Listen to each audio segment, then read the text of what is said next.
Bonjour et bienvenue dans ce podcast des escapades en France, le podcast qui vous aide à partir en vacances en France. On vous aide à découvrir les plus belles régions de notre beau pays. Et cette fois-ci, c'est un épisode où on va s'orienter sur la côte méditerranéenne, sur le golfe du Lion et plus précisément le Gros du Roi. Très belle ville du sud de la France. Et pour en parler, je me suis entouré de deux expertes. Carole, directrice d'une résidence de vacances au Gros du Roi, Azureva, et Anaïs, qui travaille à l'office de tourisme du Gros du Roi. Carole, à toi l'honneur. Eh bien, bonjour à tous, bonjour David. Je suis donc du coup Carole, la directrice de la résidence Azureva au Gros du Roi. Je suis maintenant camarguaise d'adoption et de cœur. Ça fait maintenant de nombreuses années que je suis sur la commune du Gros du Roi. Et notre résidence est en plus située dans un endroit magnifique sur la route de l'Espiguette. On est le dernier hébergeur et on est vraiment seul au monde et à côté de cette superbe place dont on aura l'occasion de vous parler. Merci Carole. Et maintenant Anaïs, à ton tour. Bonjour à tous. Alors, moi je suis Anaïs, conseillère en séjour à l'office de tourisme du Gros du Roi. J'ai grandi dans le coin et j'ai vraiment plaisir chaque jour à présenter ma ville et ma destination aux vacanciers qui viennent nous voir dans le superbe lieu de la Villa Paris, en centre-ville du Gros du Roi, avec une belle vue mer. Quel plaisir de travailler dans ce secteur. Alors, je précise tout de suite, on n'a pas sélectionné Anaïs pour ce podcast parce qu'elle avait un accent du Sud. Vous avez bien compris avec son accent qu'elle est véritablement du Gros du Roi. Donc déjà, rien qu'avec l'accent et sa très belle voix, Anaïs déjà nous fait voyager dans le Sud. On va commencer par planter le décor, par parler du Gros du Roi. Et petit exercice, je vais vous demander à toutes les deux de résumer un peu votre vision du Gros du Roi en 3 mots. 3, pas 4.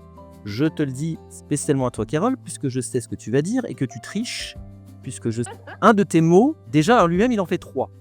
Donc 3 mots, tu te débrouilles. Ah zut du coup, je suis piégée.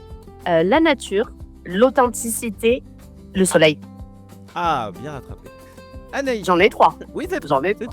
Anaïs, est-ce que tu as réussi à l'exercice en 3 mots? Oui, alors moi j'ai sélectionné familial, 4 saisons et Camargue. Yes. Joli. Bien joué. On verra après pourquoi vous avez sélectionné ces mots-là.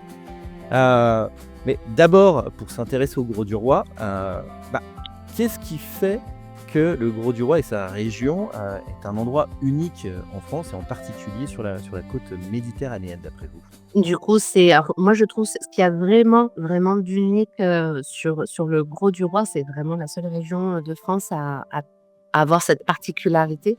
C'est un delta, c'est le delta du Rhône, c'est la région de la Petite Camargue. Et c'est une nature qui est sauvage, qui est restée très préservée, qui ne se laisse pas visiter comme ça. Il faut vraiment se donner la peine de rentrer dans les terres pour aller visiter la Petite Camargue. Et puis de la plage de l'Espiguette. Sable fin sur des kilomètres et sur la côte méditerranéenne, il n'y a pas beaucoup de plages comme celle de l'Espiguette. Anaïs? Pour ma part, moi, ce que je trouve intéressant au Gros du Roi, c'est qu'on est vraiment une ville aux multiples facettes. C'est-à-dire qu'en effet, on a l'identité Camargue avec la célèbre plage de l'Espiguette, mais on a également un port de pêche très actif en Méditerranée. On a un port de plaisance moderne, qui est quand même le second dans le monde après San Diego. Et on a également un écrin de verdure avec notre pinette du Boucané, une forêt de pins. Donc, dans une même destination, on a plein de choses différentes et c'est ça qui est super intéressant. Alors maintenant qu'on a planté le décor, on va se poser la question, quand est-ce qu'on doit venir au Gros du Roi? Parce que c'est une destination qui est dans le sud de la France, qui profite d'un ensoleillement et de températures agréables toute l'année. Donc finalement, on pourrait venir toute l'année, mais il y a des moments peut-être plus intéressants. Qu'est-ce que tu en penses, toi, Carole? C'est pour les vacanciers qui viennent chez vous, chez Azureva, c'est quoi leur période préférée généralement pour venir au Gros du Roi? Alors, on a beaucoup de vacanciers de plus en plus qui préfèrent les ailes de saison, donc le mois de juin et le mois de septembre, juste avant l'été pour le mois de juin, avant les fortes chaleurs où la météo est très clémente, on peut profiter de la plage, des belles soirées. Et le mois de septembre, parce qu'il fait encore très bon, il fait très doux, on a vraiment un été indien de plus en plus fréquent, récurrent, et puis l'eau est encore super bonne à cette époque-là. Donc vraiment, de plus en plus, les vacanciers, quand ils le peuvent, quand on n'est pas soumis aux dates de vacances scolaires, préfèrent ces périodes-là avant l'été où on circule mieux, il fait beau, il y a un petit peu moins de monde sur les routes, on met un peu moins de temps pour venir nous voir. Donc vraiment, ces périodes-là sont de plus en plus. Anaïs, est-ce qu'il y a des événements particuliers, des concerts, des festivals ou autres qui rythment l'année du Gros du Roi et qui méritent qu'on vienne spécifiquement au Gros du Roi pour profiter de ces événements? Oui, tout à fait. Alors, on a plein d'animations toute l'année. C'est vraiment une destination qui est quand même dynamique toute l'année, mais on a vraiment 2 temps forts qui sont vraiment typiques du Gros du Roi, avec notamment la fête de la Saint-Pierre qui a lieu au mois de juin. Saint-Pierre, saint patron des pêcheurs, donc pour un port de pêche, il y a vraiment une vraie identité et un vrai besoin de cette fête pour les habitants et bien sûr ceux qui veulent y participer. Et le second temps fort, ça sera en septembre, donc vous voyez, on est sur les ailes de saison en plus. En septembre, fête votive du Gros du Roi, là où on fait vivre nos traditions camarguaises avec des lâchers de taureaux dans les rues, des courses camarguaises dans les arènes ou encore des joutes languedociennes. Donc ça vaut vraiment le coup de venir voir. Ça, je suis curieux de le voir. Il y a un côté vraiment typique et local qu'on ne retrouvera pas ailleurs. Et effectivement, ça mérite de le voir et de participer. Je ne sais pas si vous allez accepter de répondre, mais pour vous, est-ce qu'il y a un moment de l'année un peu particulier, un peu secret, qui mérite qu'on vienne spécifiquement au Gros du Roi? Alors du coup, oui, moi j'en ai, j'ai quelques petites saisons secrètes. Mais du coup, comme tu l'as justement dit, je ne partage l'info qu'en direct. En fait, pas tout le monde. C'est quand on échange avec des gens qui sont venus nous rendre visite ou qui sont venus en vacances et qui nous posent un peu cette question. En off, je leur dis, revenez à cette époque-là, il y a des choses super intéressantes à voir. C'est un moment un peu privilégié, mais voilà, je le partage au compte-gouttes. Anaïs, je ne sais pas s'il y a l'office de tourisme, vous dites tout. Moi, je partage au compte-gouttes. Bon, j'ai une solution. Je mettrai le numéro de téléphone et l'email personnel de Carole en commentaire du podcast. Vous vous débrouillez avec elle. Voilà. Sinon, Anaïs, qui elle peut-être a envie de nous donner des conseils, est-ce qu'il y a une période particulière pour venir avec des enfants? Parce que j'ai en tout cas l'impression que c'est une destination quand même très familiale, où il y a quand même beaucoup de choses à faire avec ses enfants. Là, une période où on a de plus en plus tendance à avoir du no kids, comme on dit, avec cet anglicisme. Moi, j'ai l'impression que le Gros du Roi reste une destination qui aime les familles, qui aime les enfants. Alors, c'est vrai que quand on vient en famille, outre bien sûr l'été, on conseille souvent les vacances de la Toussaint parce qu'il fait encore très doux avec l'été indien. Et on a des animations vraiment à destination des enfants, notamment un festival Imagimum qui est fait pour les enfants, avec des jeux, des ateliers et des spectacles. Ça, on vient à l'office du tourisme et on peut avoir le planning de ces animations-là, c'est ça? On peut Bien sûr, tout à fait. Ok. Oui, nous on l'a aussi à la résidence. Il est vraiment très sympa ce festival Imagimum. Il plaît de plus en plus. Il est très très bien fait par la commune du Gros du Roi. Et du coup, nous, régulièrement, quand on peut, certains artistes qui viennent faire des spectacles sur le Gros du Roi, nous, on les invite à venir à la résidence le soir pour faire un autre spectacle le soir. On en profite qu'ils soient sur la commune pour nous aussi proposer ce genre d'animation. On va continuer. On va parler des saisons. L'idée, c'est de voir un peu à chaque saison, en tout cas les 3 principales, qu'est-ce qu'il y a un peu à voir et à faire sur cette période-là. On va commencer classiquement par le printemps. Moi, du coup, je suis au printemps. C'est vraiment la saison se prête beaucoup à tout ce qui est balade. Aller se balader au coucher du soleil, aller sur les marchés, aller vraiment découvrir la Camargue en 4x4. La nature se réveille à cette époque-là. Ça commence à fleurir de partout, ça prend des couleurs magnifiques. Je trouve que vraiment le printemps se prête bien à une découverte de la nature. Anaïs, toi, tu penses à quelque chose de particulier au printemps? Alors moi, c'est vrai que j'imagine le Gros du Roi plutôt dans sa globalité, puisque que ça soit au printemps, en été ou en automne, on peut faire les mêmes activités, on va dire, mais dans des cadres différents. Par exemple, les promenades à vélo sont géniales à faire toute l'année. Mais c'est vrai qu'en fonction de la saison, on verra des différences dans le paysage notamment. Tout comme une balade à cheval ou découvrir la gastronomie locale. C'est vrai que le Gros du Roi, je le compartimenterai moins en fonction des périodes. Donc Anaïs, tu me fous en l'air mon déroulé de podcast. Oh, tu avais prévu de parler des saisons. Donc tu es juste en train de me dire qu'en fait, mon idée était bête, qu'il n'y a pas des choses à faire pour chaque saison, mais qu'en fait, toute l'année, il y a des trucs à faire. Mais c'est vrai, effectivement. En même temps, c'est comme je disais tout à l'heure, vous avez un climat qui permet effectivement de profiter de l'extérieur, entre guillemets, toute l'année, contrairement à d'autres destinations.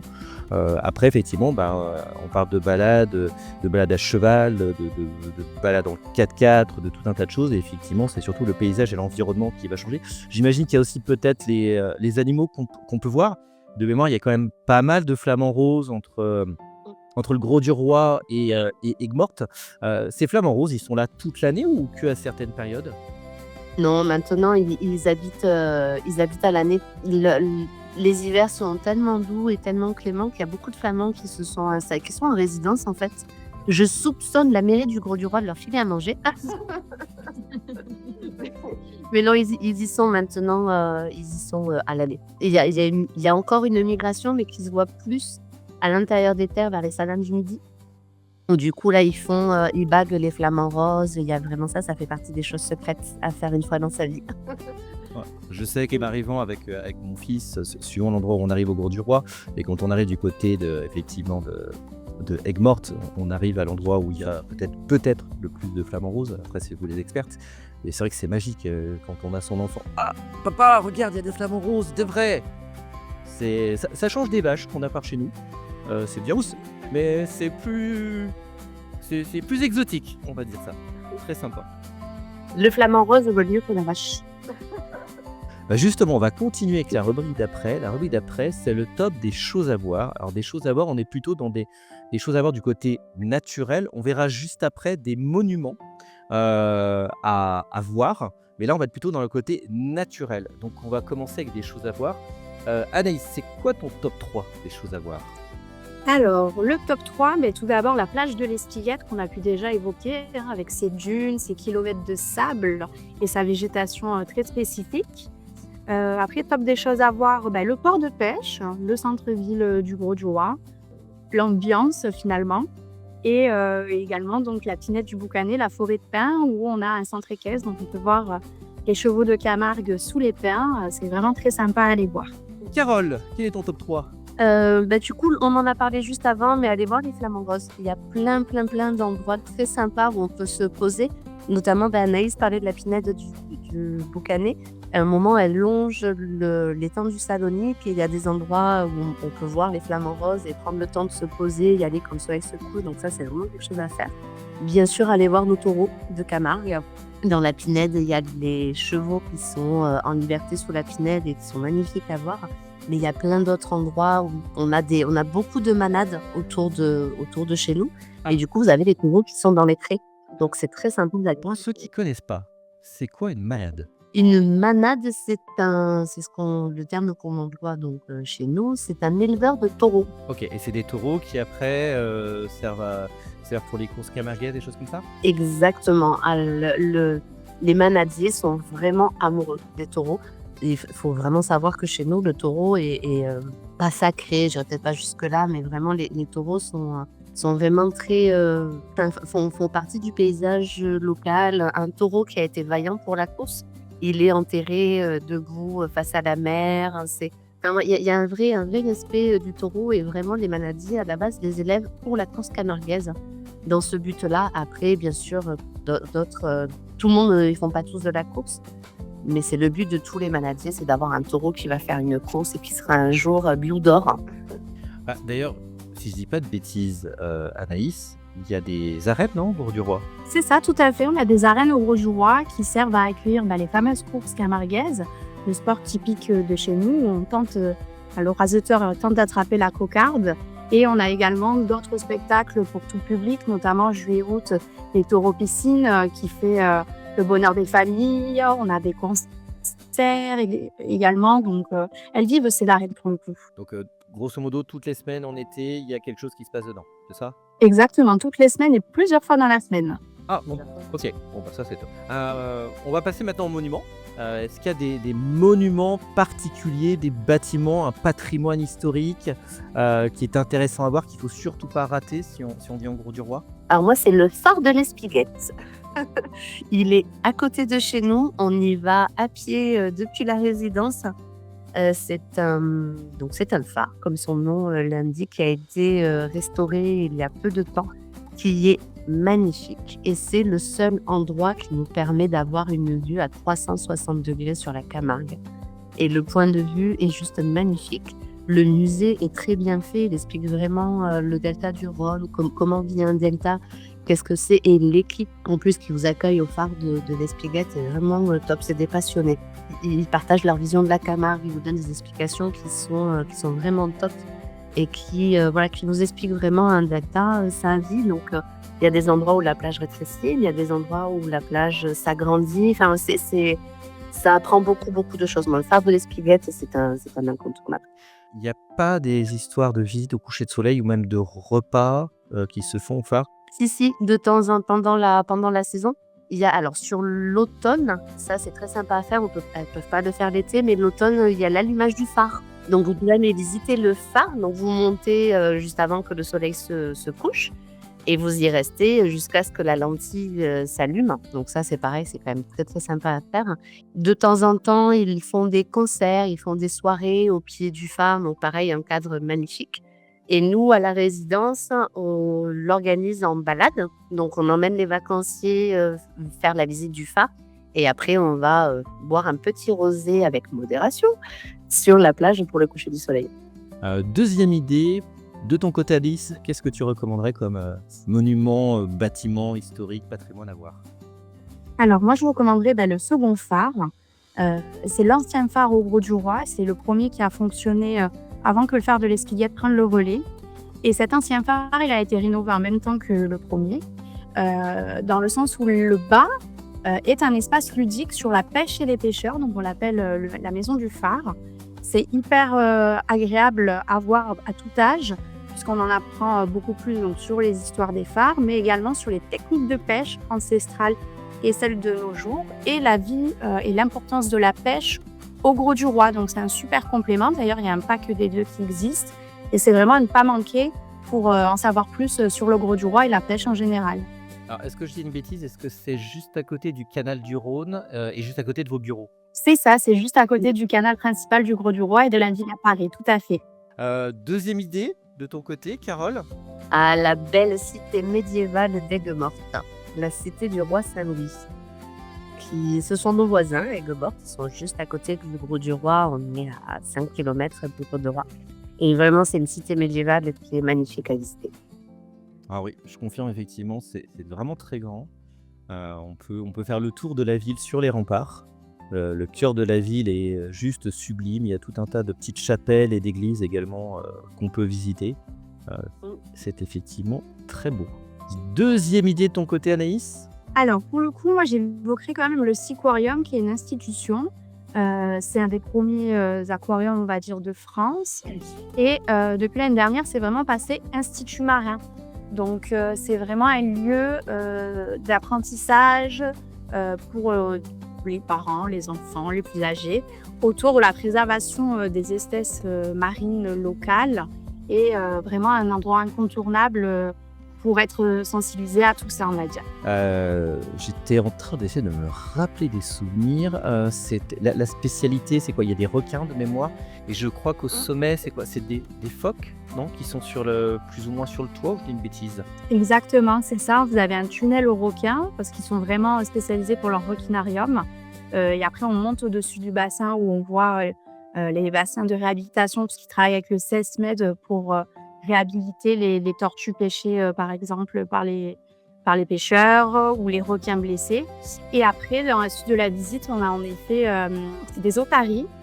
Et parfois, on peut assister au moment qu'ils les nourrissent. Alors, c'est pas un spectacle, parce que eux, du coup, dans leur démarche, ils sont pas du tout dans ça. Mais par contre, on peut voir le moment où les soigneurs aussi s'entraînent avec les otaries. Donc, ça, c'est la surprise du moment. Ouais, ce serait sympa parce que de mémoire, on les voit quand on est, entre guillemets, «au-dessus». C'est-à-dire qu'on les voit quand on voit l'eau, entre guillemets, le sommet de l'eau et si je crois me souvenir, on les voit aussi dessous l'eau, je crois. C'est ça, non? Il y a pas des vitres qui permettent de les voir aussi Exactement. nager? C'est ça, hein? C'est ça, en fait, c'est fait en sorte qu'on le voit de en haut et quand on descend au niveau inférieur, on a la vue, du bassin, mais directement dans l'eau, tout à fait. Alors, c'est très important parce que des fois, c'est vrai quand on va avec des enfants et qu'il y a des poissons ou d'autres animaux qui se cachent ou qui se mettent à certains endroits où on ne peut pas les voir, les enfants sont déçus. Là, au moins, l'avantage, c'est qu'on les voit soit au-dessus, soit en dessous, mais dans tous les cas, on les verra. Troisième idée, Carole, de ton côté? En allant sur Aigues-Mortes, il y a un endroit qui est sympa. Je trouve que c'est bien de s'y arrêter. Peu de gens y pensent, mais ils ont un patrimoine qui est juste époustouflant, je trouve. C'est le domaine royal de Jarras. Le domaine royal de Jarras, ils font le vin des sables, le rosé des sables.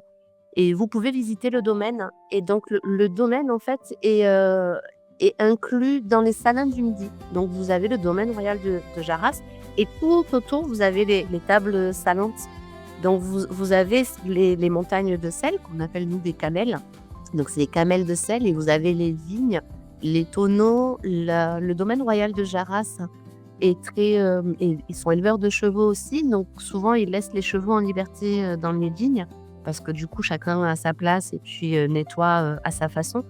Régulièrement aussi, ils y mettent les moutons pour manger toutes les petites herbes qui sont entre les vignes, parce que du coup, ça nettoie de façon naturelle. Et vraiment, on a l'impression de changer de territoire ou de paysage quand on rentre dans ce domaine de Jarras avec ses vignes, avec les tonneaux, les camels de sel. Et donc, c'est très plat. La Camargue est quand même très très plate, mais vous avez justement des endroits en hauteur qu'ils ont aménagés dans Jarras. Vous pouvez monter, ça vous permet d'avoir une belle vue au-dessus du domaine. Ah oui, c'est atypique, hein. Une montagne de sel, c'est véritablement des montagnes de sel sur lesquelles on peut monter, d'ailleurs. C'est assez surprenant. Et puis tout autour, on a alors des bassins, les fameux bassins roses, où effectivement, on va pouvoir après collecter le sel. Avec je crois que c'est des micro-crevettes qui sont dedans de mémoire, qui font cette couleur et qui font aussi à un moment donné que les flamants sont roses. C'est ça, hein? Tout à fait.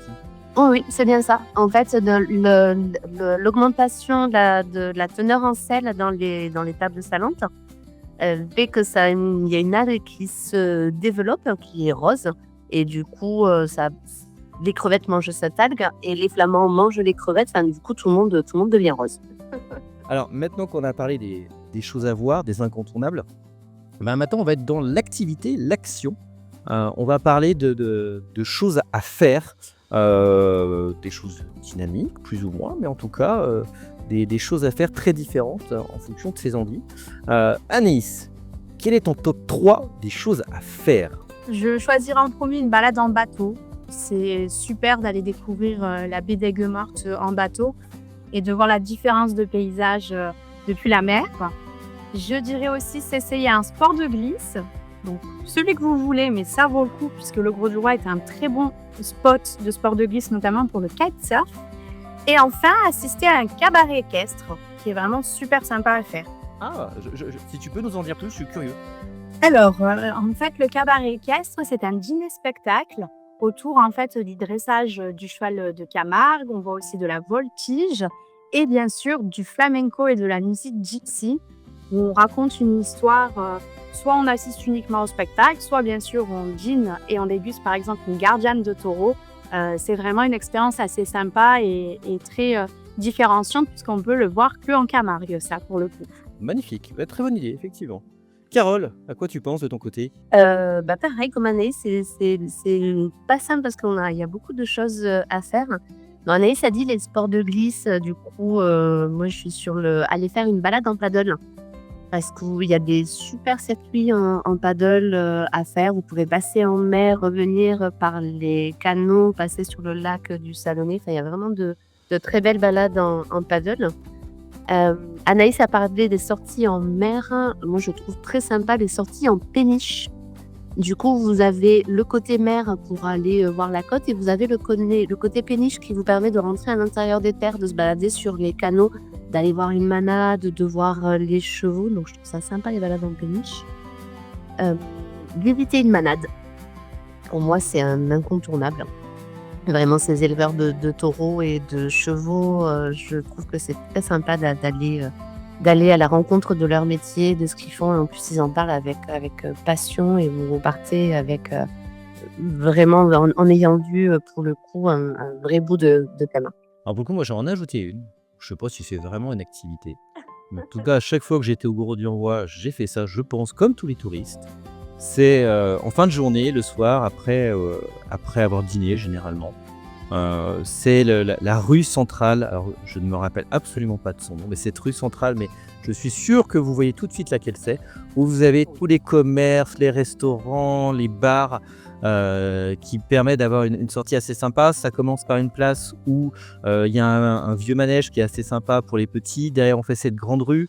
Ça permet de regarder un peu les souvenirs. On finit sur le canal. On peut remonter du canal jusqu'au au feu de la jetée, ce qui permet d'avoir une très belle vue sur la mer et puis sur la Grande Motte. Et puis après, pour faire la boucle, on peut remonter effectivement par le boulevard qui est le long de la plage. Voilà, c'est la petite boucle, je pense, que font quasiment tous les touristes en soirée. Je pense que c'est le cas, on est d'accord? L'incontournable? La Rue d'Arès, ça en fait partie. Il y a une chose incontournable, pareil, ça vient de me faire tilt à l'instant, et c'est le retour de la pêche. Ah, avec tous les oiseaux qui suivent. Ah, ça c'est super. Ça c'est vraiment enfin, les enfants adorent. Vous voyez passer des chalutiers. Vous avez effectivement, il y a tout, donc les goélands qui suivent, comme on appelle des gabions chez nous. Donc si vous entendez gabions, c'est qu'on parle des goélands. Et vous avez tous les goélands qui suivent les bateaux de pêche, les chalutiers. Et alors ça, pour le coup, quand vous le faites en automne, il rentre à l'heure où le soleil est en train de se coucher derrière. C'est juste sublime pour aller faire des photos. Eh ben bien, encore une fois, tu respectes pas la règle. Donc voilà, j'ai dit Carole ne sait pas compter jusqu'à plus que 3. Allez, on va continuer. Allez, le petit joker. Une chose à faire ou à voir ultra original. Le truc majeur, votre coup de cœur, votre petit conseil. Voilà, qu'est-ce que c'est? Anaïs, je te laisse commencer.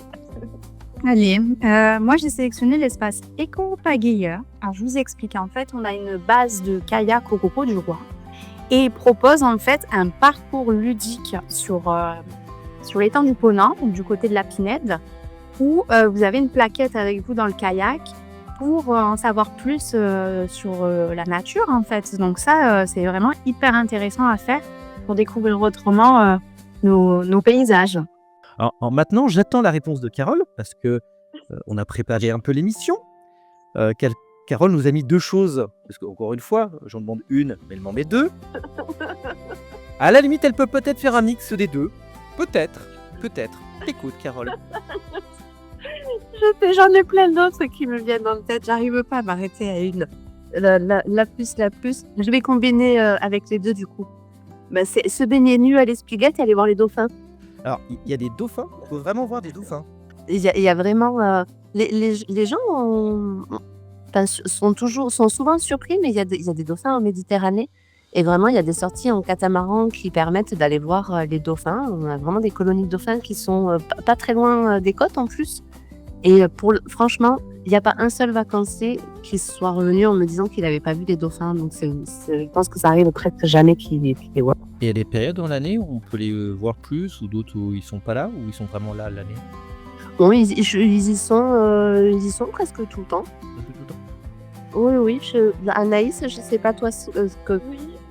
Oui, c'est ça, pas presque tout le temps. Après, c'est vrai qu'en hiver, comme il y a moins de vent, moins de bateaux sur l'eau, les dauphins s'approchent un peu plus des côtes. C'est vrai qu'en juillet-août, comme il y a beaucoup de fréquentation, ils se cachent un petit peu plus. Donc, les bateaux vont un peu plus loin au large pour essayer de les voir. Et l'hiver, du coup, ils s'approchent un peu plus près des côtes. Donc, on peut plus facilement les voir, on va dire.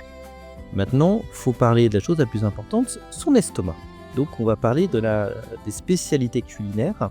Quelle est la spécialité culinaire, le plat qu'il faut vraiment goûter quand on vient au Gros du Roi? Qu'est-ce que ça peut être du coup, ce plat un peu que toutes les deux vous recommandez au moins de goûter? Allez, moi je vais évoquer la figure, on va dire, du Gros du Roi. C'est la rouille grolaine. Alors, qu'est-ce que c'est? C'est des pommes de terre avec des morceaux de poulpe, qui est quasiment l'emblème du Gros du Roi, et de l'alioli, qui est servi dans nos restaurants, notamment ceux labellisés par une charte qui s'appelle charte Grolinade, qui a été mise en place par l'Office de tourisme par rapport à notre célèbre fête culinaire des Grolinades qui a lieu au mois d'avril pour fêter justement toute cette grande gastronomie du Gros du Roi, où on le trouve encore chez les traiteurs en général. C'est vraiment la chose à ne pas manquer en venant au Gros du Roi. D'accord, donc alors là pour le coup, c'est même pas une spécialité régionale, de ce que je comprends, c'est vraiment la spécialité de la ville Gros du Roi. Ok, et Carole, toi tu penses à quoi? Et du coup, Anaïs a pris le côté mer. Donc, alors, du coup, là, c'est une spécialité locale et pas vraiment problème, parce que la rouille, c'est vraiment voilà. C'est la gardiane, forcément. C'est une daube faite à partir de taureaux, avec du riz de Camargue, bien sûr. On va continuer on arrive presque à la fin de notre podcast. Sur cette rubrique, c'est qu'est-ce qu'il faut ramener de vacances pour garder un souvenir de son passage au Gros du Roi. Anaïs, à quoi tu penses? Alors, moi, je pense bien sûr à un article, un produit artisanal, comme par exemple une céramique. On a des céramistes au Gros du Roi, ou un sac en filet de pêche recyclé du Gros du Roi également, ou encore une bougie à la fougasse d'Aigues-Mortes qui est fait chez un artisan à Aigues-Mortes. Tout ça, vous pouvez notamment les retrouver dans la boutique de l'Office de tourisme pour le coup, ou dans des magasins spécialisés, notamment dans la rue Rédarès qu'on a évoqué plus tôt, ou encore à la Maison des Vins qui est route de l'Espiguette. Une bougie à la fougasse. Oui, ça donne. Alors là, j'avoue que je vois pas. Je vois la bougie, je vois la fougasse, Oui. mais j'avoue que je vois pas les deux ensemble. C'est quoi alors? C'est une bougie qui sent la fougasse? C'est une bougie. C'est ça, avec des notes de fleurs d'oranger, mais vraiment qui ressemblent plus à la fougasse d'Aigues-Mortes.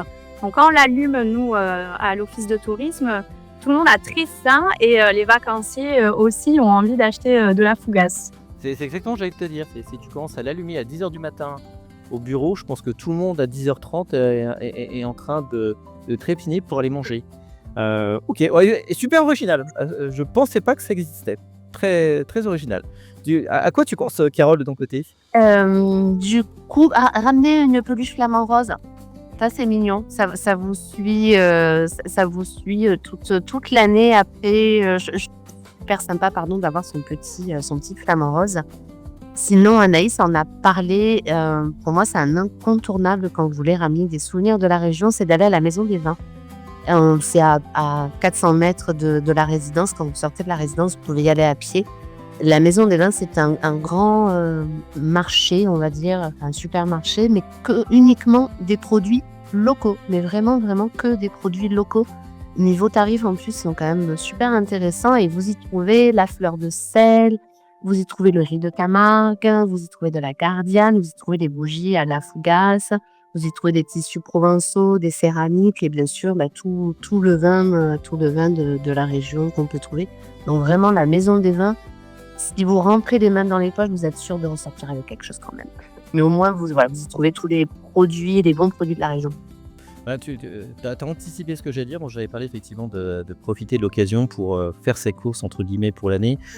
C'est ramener effectivement du riz de Camargue et du sel, de la fleur de sel. C'est la bonne occasion et en plus c'est des produits qui se gardent, qui s'abîment pas et c'est très agréable pour se rappeler quelques souvenirs, notamment culinaires de ces vacances. Allez, on arrive quasiment au terme. La dernière question avant la conclusion. Mesdames les expertes du Gros du Roi.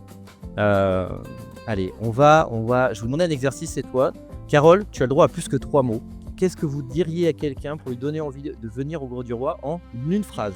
Alors moi je dirais que venir au Gros du Roi, c'est découvrir l'authenticité de chez nous et une destination aux multiples facettes.